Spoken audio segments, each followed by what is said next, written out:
Bryn is a breast cancer survivor who received care at Seattle Cancer Care Alliance.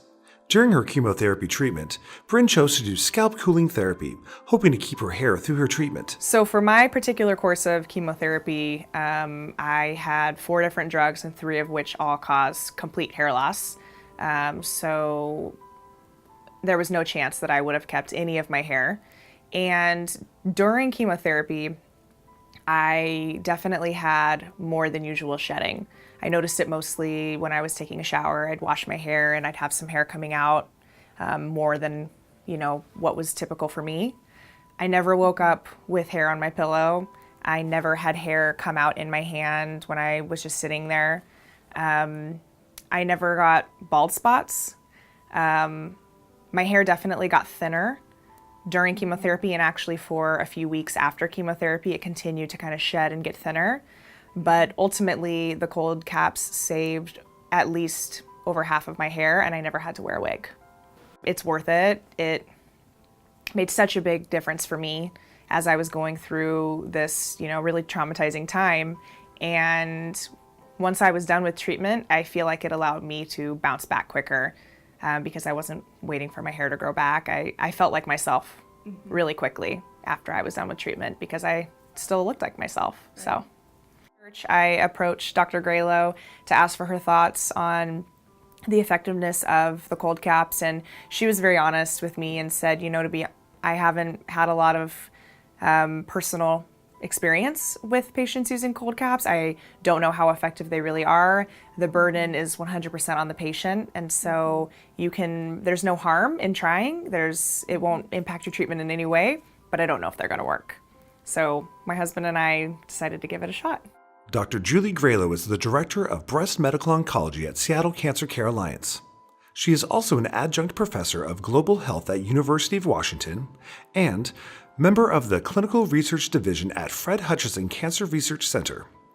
She has practiced oncology at Seattle Cancer Care Alliance since 2001. I'm thrilled that we're able to offer our breast cancer patients the Paxman cooling system. I think it's a very important quality of life kind of bonus for patients. It's hard enough to go through chemotherapy treatment with the hair loss. Whatever we can do to minimize the toxicities of chemotherapy are going to help our patients get through it. When I'm describing a chemotherapy regimen for a patient and I'm going through the side effects, I bring up hair loss, alopecia, because that's the most visible one to other people. And I talk about how certain regimens, you're going to lose your hair no matter what. It will grow back, but you will lose your hair. And there are other regimens where we might be able to help you retain the bulk of your hair by using the Paxman cooling cap system. The idea of scalp cooling's been around for a while, and there have been various devices that have been used in order to try to help women, but they've been pretty cumbersome. A lot of the burden's been on the patient to get dry ice and to bring the cap in, and you needed a bunch of caps. And so I think that having this machine now that you can hook up and have the fluid flow makes it much easier for the patient. It also made it much easier to test in clinical trials where we've clinically proven with evidence that using the cooling cap versus not using the cooling cap really does help patients retain hair. Some of the early trials were out of Europe. We've now done some trials in the US, and now the FDA has approved the Paxman system for helping retain hair. Is we need to size you and find out what size fits you best. Before your first chemotherapy infusion, you will be scheduled for a cap fitting at the Seattle Cancer Care Alliance Clinic.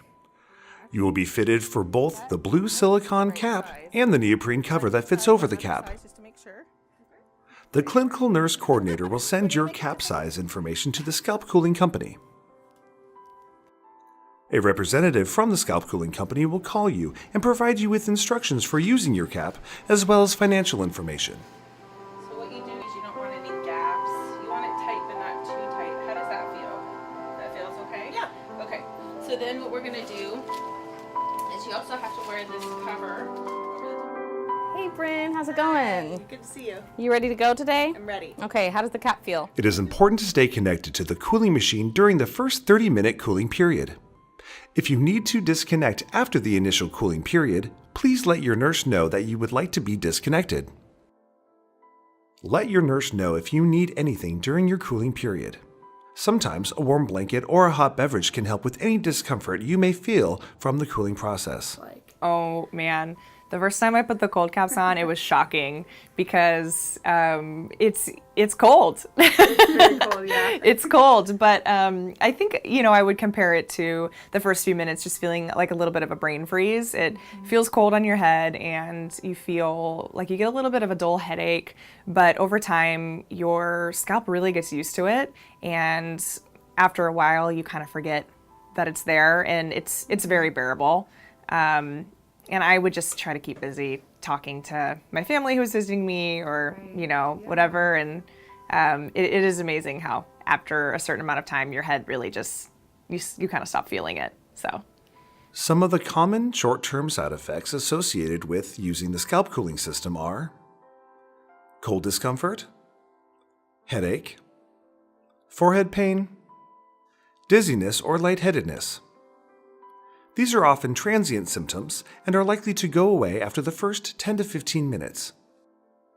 Hey, Bryn. Hi. Okay, so now you're hooked up for your post. This is where you'll complete your post-infusion cooling period. When that's done, the machine will alert you that it's over. When the timer on the machine sounds, your cooling period has ended. But I want you to wait 5 minutes Hit the complete button on the screen and disconnect your cap from the cooling machine. from the machine as well. It is important that you sit and wait 5 minutes before removing your cap. Okay. This allows your scalp to warm up and the cap to be removed without pulling on your hair follicles. When you are finished with your post-cooling period, remember to take your cooling cap and neoprene cover home with you. Don't forget to bring them back for your next infusion appointment. Awesome, great. Have a nice day. We'll see you next time. okay, great. Thanks. Bye. Bye.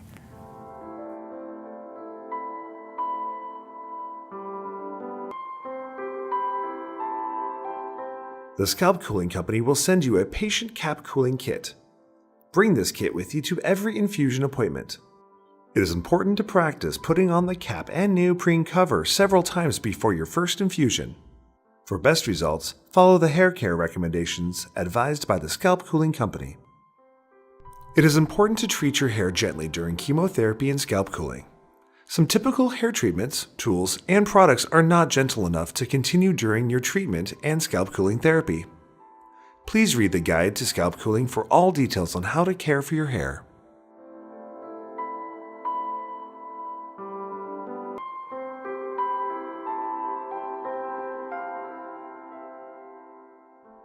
The cost of using the scalp cooling system at Seattle Cancer Care Alliance is not covered by SCCA or most insurance companies.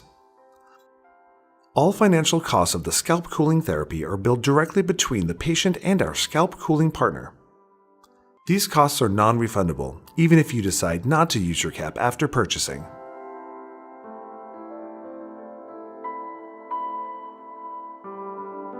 The scalp cooling therapy will be offered to breast cancer patients who are deemed eligible based on their treatment regimen. Please ask your provider if you are a candidate for scalp cooling. Even if you are eligible to use the system, it is still likely you will lose a percentage of your hair. There is no guarantee that you will keep all of your hair during your treatment.